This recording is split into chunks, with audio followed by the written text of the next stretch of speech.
वाला, इतना भक्ति में डूबने वाला, इतना स्मरण करने वाला राजा चित्ररथ, तू शिव जी का इतना उपासक होने के बाद भी तूने माता और पिता को गलत भाव से देखा है, इसलिए तुझे असुर बनकर जन्म लेना पड़ेगा, राक्षस बनकर जन्म लेना। फिर वो चित्ररथ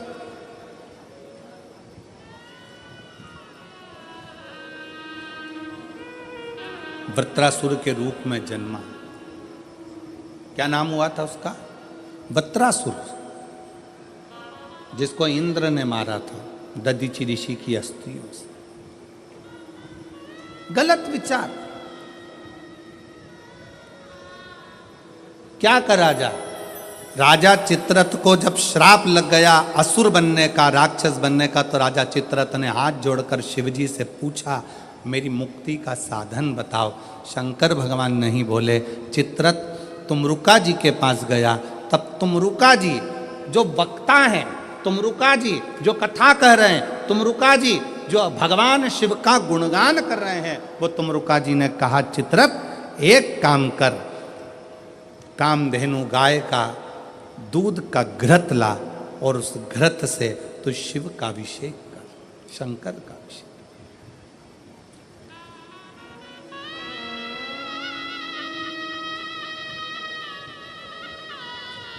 मेरी जीजियों, मेरे जीजाओं, मेरी बेटियों, बेटाओं, मेरी माताओं, मेरे भाई, मेरे बांधव, अपने को भी अगर गलत विचार आते हो, पूजन के समय पर पाठ करते करते गलत जगह पर अपना मन जा रहा हो, तो 5 प्रदोष, एक कटोरी में 1 चम्मच घी गाय का, देसी गाय का 1 चम्मच घी, 1 चम्मच भी ना हो तो आधी चम्मच घी, आधी चम्मच भी अगर घर में ना हो तो 2 बूंद घी, 2 बूंद भी ना हो तो देसी गाय का 1 बूंद घी अपनी हथेली में मध्य में लगाकर, जो शंकर भगवान का,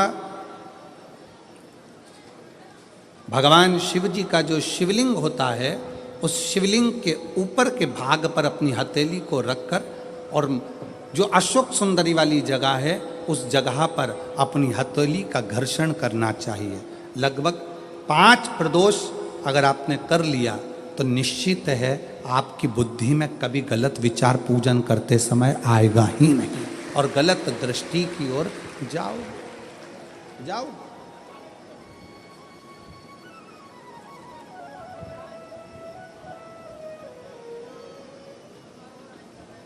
वेद लक्षणा गाय, देसी गौ माता का घृत जीवन को एक आनंदता देता है, आनंद।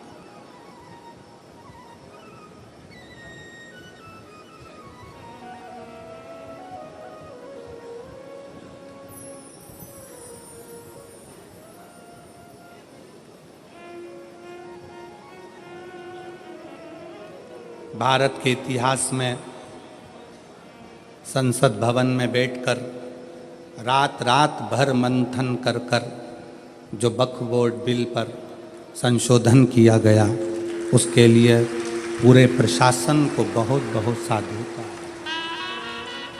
बहुत साधु। अब ये सब होने के बाद एक संसद में एक बात और पारित हो जाए कि गौ माता की हत्या बंद हो जाए, इससे बढ़कर कोई सुख, उससे बढ़कर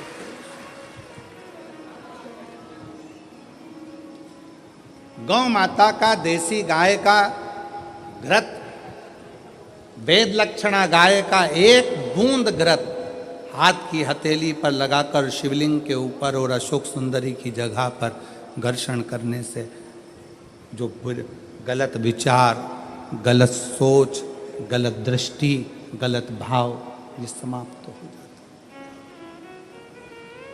समाप्त हो।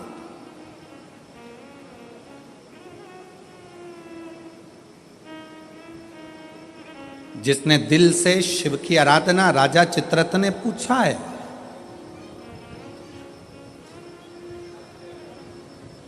राजा चित्ररथ ने विचार किया कि ये राजा चित्ररथ कह रहे हैं कि मुझे बताओ कि मेरी मुक्ति कैसे होगा? मोक्ष कैसे होगा? मैंने तो गलत सोच लिया, मैंने तो गलत विचार कर लिया, मैंने तो गलत दृष्टि रख ली, मेरी बुद्धि में तो ये गलत भाव आ गए। मुक्त कैसे? कल की कथा में कहा था, जीवन में कितना भी दुख आ जाए, कितनी भी तकलीफ आ जाए, कितना भी कष्ट आ जाए, उस ईश्वर को मत भूलो, ईश्वर को, शिव को मत।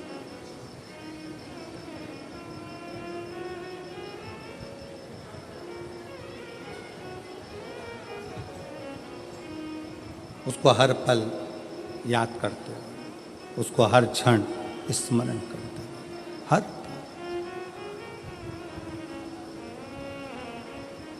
ओ भोले रे तेरे बिना भी क्या जीना, ओ बाबा रे तेरे बिना भी क्या जीना, फूलों की कलियों में, काशी की गलियों में, फूलों की कलियों में, काशी की गलियों में, तेरे बिना कुछ कहीं ना, तेरे बिना भी क्या जीना, ओ बाबा रे तेरे बिना भी क्या जीना, ओ शंभू रे तेरे बिना भी क्या जीना, फूलों की कलियों में, काशी की गलियों में, फूलों की कलियों में, काशी की गलियों में, तेरे बिना कुछ कहीं ना, तेरे बिना भी क्या जीना, ओ बाबा रे तेरे बिना भी क्या जीना, ओ शंभू रे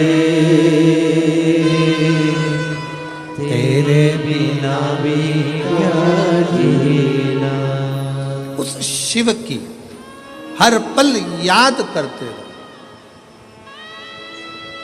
हर घड़ी।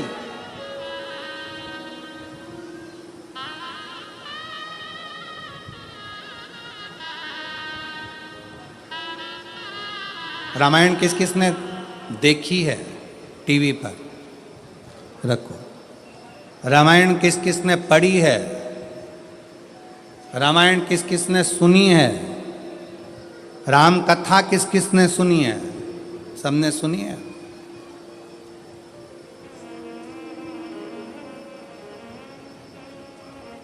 राम जी पर ऐसा कौन सा दुख था जो नहीं आया? विचार करिएगा। राज सिंहासन मिलने वाला था और 14 वर्ष के लिए, बोलो बोलो जम के बोलो, वन।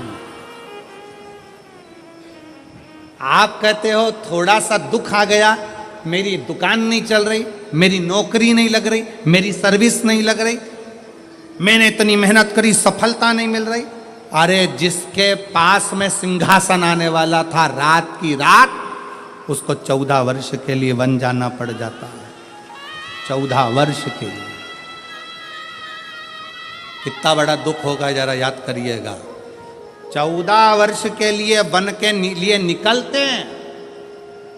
निकलते और थोड़े समय के बाद सूचना मिल जाती है कि पिता शांत हो जाते हैं, बाप पिता चले जाते हैं, बाप चले, पिता चले गए। दुख देखिए, सिंहासन गया, अपना राज्य गया, अपना गांव छोड़ना पड़ा, वन वन डोलना पड़ा, पिता चले गए। और दुख देखिए, आगे चलते हैं तो धर्म पत्नी भी चली जाती है। दुख देखिए, दुख।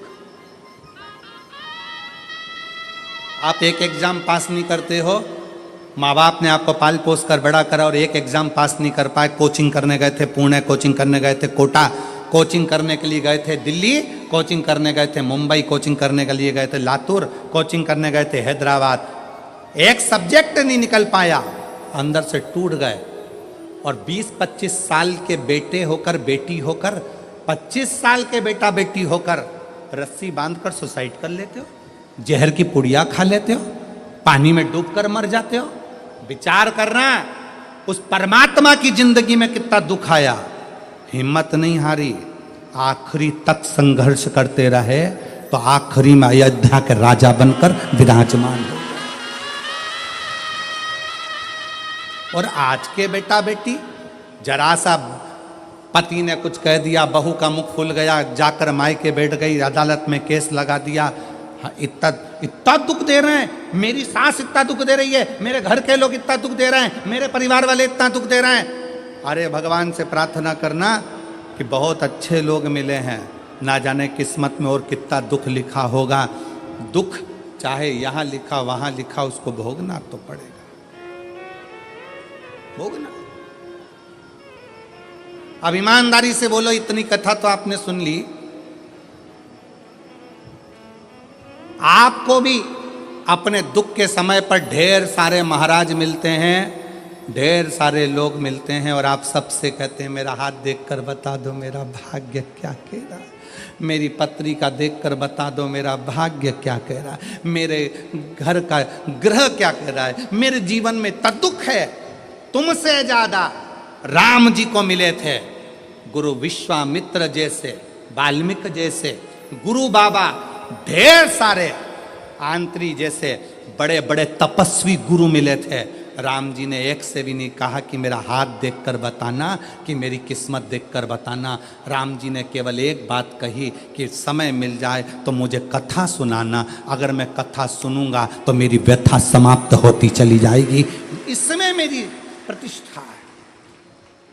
राम जी ने इतने बड़े बड़े विद्वान मिले पर हाथ नहीं दिखाया, राम जी ने इतने बड़े बड़े विद्वान मिले पर अपनी पत्रिका नहीं दिखाई, राम जी ने इतने बड़े बड़े विद्वान मिले, किसी से नहीं पूछा कि मेरा दुख कैसे कटेगा, मेरी पत्नी चली गई, मेरा पिता चले गया, राज सत्ता चली गई, दर दर भटकना पड़ रहा है, 14 साल ठोकरे खा रहा हूं, मेरा भाग्य कैसे बनेगा। राम जी ने किसी से नहीं पूछा। जितने संत के दरवाजे पर राम जी जाते थे, हाथ जोड़कर संत पूछते थे क्या सेवा करें राघव, आपको क्या कहें। राम जी कहते थे बस कथा सुना दो, कथा सुना दो। क्यों? क्योंकि राम जी जानते थे दुनिया की सारी व्यथा केवल शिव कथा ही काट सकती है, इसके सिवा कोई नहीं काट सकता।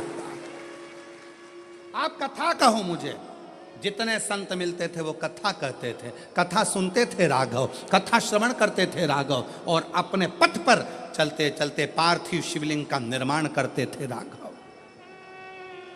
भारत की भूमि पर अयोध्या से लेकर लंका तक भारत सरकार ने राम पथ गमन बनाया है। पूरे राम पथ गमन पर चलकर देखिए, जितने राम पथ गमन पर राम जी के मंदिर नहीं मिलेंगे, जितने राम पथ गमन पर हनुमान जी के मंदिर नहीं मिलेंगे, जितने राम पथ गमन पर किसी देवता के मंदिर नहीं मिलेंगे, उतने राम पथ गमन पर केवल शंकर के मंदिर हैं। क्योंकि राम जी जहाँ रुकते थे वहाँ शिव का निर्माण करते थे, राम जी जहाँ रुकते थे वहाँ शंकर का निर्माण करते थे। क्यों? क्योंकि उनको मालूम है कि व्यथा मिटाने के लिए शिव की कथा बहुत जरूरी है, और शिव की कथा अगर हमारे अंदर आ गई तो व्यथा मिट जाएगी। और वही आज कथा कर रही है। आज शिव महापुराण की कथा क्या कर रही है? ये लाखों की भीड़, पंडालों में जगह नहीं है। आज कम से कम 11 लाख के ऊपर लोग होंगे, 11 से 12 लाख के ऊपर इस शाहदा की भूमि पर भक्त होंगे।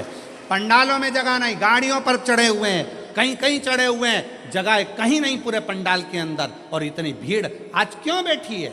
उसको मालूम है कि अब हम सब दूर भटक कर देख लिए, इसलिए राम जी को भी कथा ने ही व्यथा मिटाई थी, और हमारी भी जिंदगी में शिव कथा व्यथा मिटा देगी, तकलीफ मिटा देगी, कष्ट मिटा देगी, दुख मिटा देगी। वो व्यथा मिटाने के लिए शिव तत्व की कथा बहुत जरूरी, बहुत जरूरी, बहुत। फूलों की कलियों में, काशी की गलियों में, फूलों में कलियों में, काशी की गलियों में, तेरे बिना कुछ कहीं ना, तेरे बिना भी क्या जीना, ओ बाबा रे, तेरे बिना भी क्या जीना, ओ शंभू रे, तेरे बिना भी क्या जीना। दुख किसके जीवन में नहीं आता? अच्छी दुकान चलते चलते बंद हो जाती है, फैक्ट्री चलते बंद हो जाती है, व्यापार चलते बंद हो जाता है, परिवार टूटने की कतार पर आ जाता है, भाई भाई का द्रोही हो जाता है, परिवार नाते रिश्ते कुटुंब कबीले सब बुरे होते चले जाते हैं। जब दुख आता है सब साथ छोड़ जाते हैं। उस दुख में ये विचार मत करना कि मुझे सुसाइड करना है, मरना है, या ये करना है या वो करना है। नहीं, दुख का सामना करना। सामना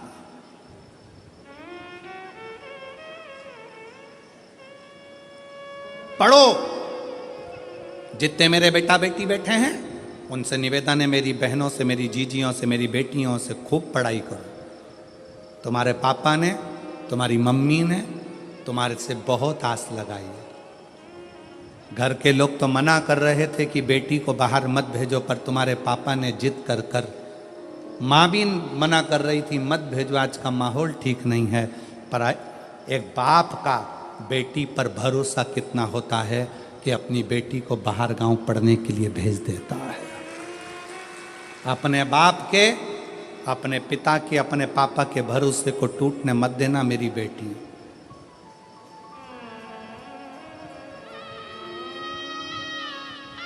मेरे बेटा, तुम्हारे पापा की जेब में इतना पैसा नहीं है कि तुम्हें बड़े बड़े कोचिंग सेंटर भेजे, बड़ा बड़ा डिप्लोमा कराए, बहुत अच्छे शहर में पढ़ने भेजे, बहुत अच्छा कॉलेज, बहुत अच्छा स्कूल में एडमिशन कराए। तुम्हारे पापा की जेब में इतना पैसा नहीं है। पर मेरे बेटाओं, याद रखना, तुम्हारा पापा ना जाने कहाँ से मेहनत कर कर तुम्हारा पिता ला ला कर तुमको पढ़ा रहा है, तुम्हें मंजिल तक पहुँचा रहा है। वो खुद नहीं पढ़ पाया, खुद आगे नहीं बढ़ पाया, पर अपने बेटे से उसको बहुत आस लगी है। इसलिए बेटा याद रखना, खड़े होना तो सनातन धर्म की लाइन में खड़े होना, खड़े होना तो शिवालय की लाइन में खड़े होना, किसी दारू की दुकान पर मत खड़े होना।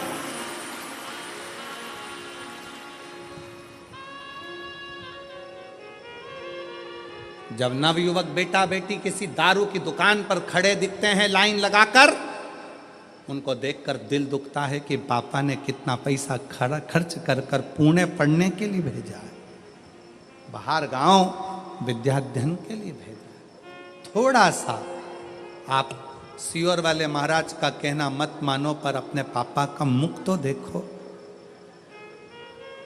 बेटियों से निवेदन है, एक पिता ने अपने भरोसे पर तुम्हें पढ़ने के लिए भेजा है। ये जो फालतू फालतू के जो ये लफड़े हैं ना, ये मुझे चाहता है, वो मुझे चाहता है, ये मुझे चाहता है, वो मुझे चाहता है, ये प्यार मोहब्बत, ये सब दिखावे के हैं। 4 दिन की चांदनी,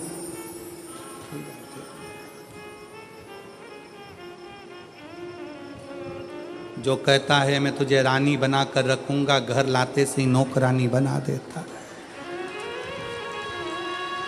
इसलिए सावधान, सावधान, सावधान। अपने पिता के अरमानों को टूटने मत दो।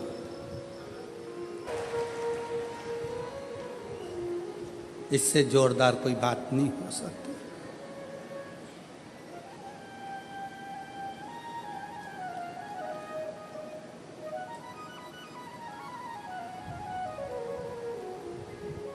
कितनी 20 दिन की तैयारी देखो आप। मैं पांडवी जी को, माननीय विधायक महोदय जी को और उनकी पूरी समिति को धन्यवाद देता हूँ, बहुत बहुत धन्यवाद। और मेरे शहादा की मेरी जीजियों, मेरे जीजाओं, मेरी बेटियों, मेरे बेटाओं और शहादा के आसपास के जितने भाई बहन जिन्होंने पानी पिलाया, जिन्होंने घर से शरबत बना कर लाए शरबत पिलाया, रसना घोल कर लाए रसना पिलाया, घर से खिचड़ी बना कर लाए खिचड़ी खिलाई। यहाँ तो विधायक जी ने, समिति ने भोजन की बहुत अच्छी व्यवस्था करी, पर साथ में कोई टॉफी, कोई बिस्कुट, कोई चॉकलेट, कोई कुछ खिलाते रहे पूरे पंडाल में। बाहर भी कल का नज़ारा आप अगर देखते ना, कल रात को कौन आए थे? आए थे आप लोग? कौन कौन आए थे? आए थे सब। कल रात का नज़ारा देखते तो ये सोचते ये अपना शहादा है कि और कहीं आ गए।